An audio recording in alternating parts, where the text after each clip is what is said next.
Bonjour et bienvenue sur la chaîne Nexovideo. Ici dans cet exercice nous allons calculer le seuil de rentabilité. On nous donne plusieurs éléments. Ici on a donc un prix de vente TTC. On a des charges variables donc unitaires par article. Ici on a des charges fixes qui sont globales. On a une quantité achetée et vendue et on nous informe également que l'entreprise est fermée donc au mois d'août. Alors cette indication en fait est utile non pas pour calculer le seuil de rentabilité, mais pour le point mort, c'est-à-dire en fait la date à laquelle on va atteindre justement ce seuil de rentabilité. Bien, donc dans un premier temps, on va donc calculer le chiffre d'affaires global hors taxe. Donc on va mettre CA hors taxe total. Bien. Donc on a un prix de vente TTC, donc on va le transformer, donc 222 €, en le divisant par 1 plus le taux, d'accord. Donc ici, quand je fais 222 divisé par 1,2, cela me donne mon prix de vente hors taxe. Étant donné que je veux un chiffre d'affaires, j'ajoute donc, j'inclus la quantité, donc je multiplie par 1100, et j'obtiens donc un résultat, donc, alors, qui va être le suivant, qui va être donc 222, que l'on va diviser par 1,2. Alors pourquoi 1,2? Simplement parce que le taux est de 20% et donc 1 plus 20% donne 1,2. Donc ici on obtient 203 500. Donc 203 500, c'est mon chiffre d'affaires donc global. D'accord, bien. Maintenant, on va calculer les charges variables totales. Donc, charges variables, oups. Voilà, donc on va prendre ça. Hop. Donc, les charges variables. Donc, charges variables. Donc, les charges variables, ça va être le montant que nous avons ici, donc par article, donc 80 €. D'accord. Et on tient compte des quantités, 1100, donc on multiplie par 1100. Ce qui va nous donner donc 80 fois 1100, ce qui donne 88 000. Donc voici le montant des charges variables, 88 000 €. Bien. On va maintenant calculer par différence la marge sur coût variable. Donc marge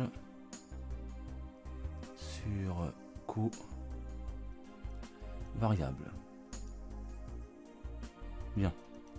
Pour calculer la marge sur coût variable, donc on fait une soustraction, d'accord, entre le CA et les charges variables. Donc on va mettre 203 500 moins 88 000. Donc là, ça nous donne donc 203 000, on a dit. 203 500. Donc 203 500 moins 88. Ça nous donne donc 115 500. Donc voici notre marge sur coût variable. On va calculer maintenant le taux de marge sur coût variable, car on a besoin pour la formule. Donc le taux de marge sur coût variable, le taux de MSCV, ça va être, alors on va mettre taux de MSCV, ça va être, eh bien, 115 000, donc c'est ma marge, divisé par mon chiffre d'affaires, c'est-à-dire 203 500. Bien sûr, comme il s'agit d'un taux, on multiplie par 100. Donc là, ça va nous donner, donc, 115 500, on a dit, donc 115 500 divisé par 203 500,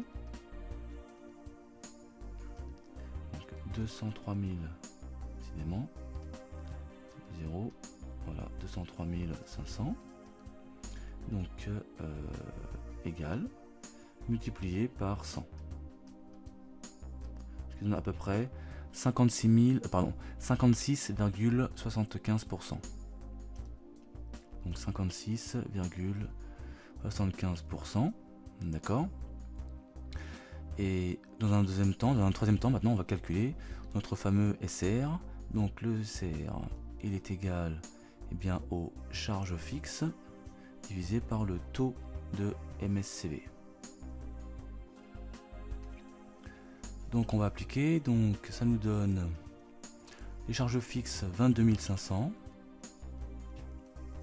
d'accord, c'est indiqué ici, divisé par le taux de MSCV, donc 0,5675. Attention, lorsqu'on dit le taux, hein, c'est bien 0, quelque chose, d'accord. Et donc là, ça va nous donner donc, alors ça va nous donner 22 500 divisé par 0,5675, ce qui donne à peu près 39 647, donc 39 647,58. Donc voici notre seuil de rentabilité ici, hop, voilà. Concrètement, qu'est-ce que ça veut dire? Eh bien, cela veut dire que à partir de 39 000 euros, 39 647,58 euros de chiffre d'affaires, l'entreprise commence à réaliser du bénéfice. D'accord? Et en fait, elle recouvre à partir de ce moment-là donc toutes ses charges fixes. On va maintenant calculer notre point mort, c'est-à-dire à quel moment l'entreprise va atteindre ce chiffre d'affaires, qu'on appelle le point mort. Donc il s'agit donc d'une date. Et ici, on nous informe que l'entreprise est fermée au mois d'août. Donc la formule va être quelque peu modifiée, même si à la base, bien sûr, elle est la même pour tous, hein. Donc ici, ce qu'on va faire, on va donc, alors, point mort, on va mettre point mort si vous voulez. Point mort. Alors la formule, ça va être seuil de rentabilité divisé par CA fois 360. Alors, ce qui donne le seuil de rentabilité, donc 39 647,58 que l'on divise par 203 500, notre CA. Par contre, attention, on ne va pas multiplier par 360, mais par 330. On va considérer que chaque mois a 30 jours. Et comme on nous informe que le mois d'août est fermé, donc on enlève un mois, donc 30 jours. D'accord? Ce qui donne ici, donc, on va faire le calcul. 39 000, donc 39 647,58 que l'on divise par 203 500 et on multiplie par 330, ce qui donne à peu près 64,29. Alors, l'unité ici sont des jours. D'accord? Donc, concrètement, le seuil de rentabilité sera atteint le 65e jour d'activité. Donc à partir, on suppose que on part donc du 1er janvier. Donc concrètement, on va pouvoir calculer une date. D'accord? Alors, sachant qu'on est à 64 jours, on a déjà 2 mois, puisque 30 et 30, ça fait 60. D'accord? On est donc déjà sur le mois de, non pas février, mais début mars. Donc 60 jours, début mars. D'accord? Puisque janvier terminé, février terminé, donc 30 plus 30, on arrive à début mars. Bien. Donc ensuite il nous reste 4,29 jours. Donc ça va être non pas le 4 mars, mais 4 et certaines heures. Donc ça va être le 5, on va arrondir à 5. Donc 5 jours en plus à peu près. D'accord? Donc ça va à peu près donc jusqu'au 5 mars. Donc voilà exactement quand sera atteint le seuil de rentabilité. sur cet exercice.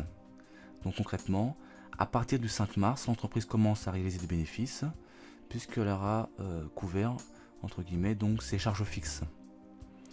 Voilà, cet exercice est maintenant terminé. Merci de l'avoir suivi. À très bientôt sur Exo Vidéo.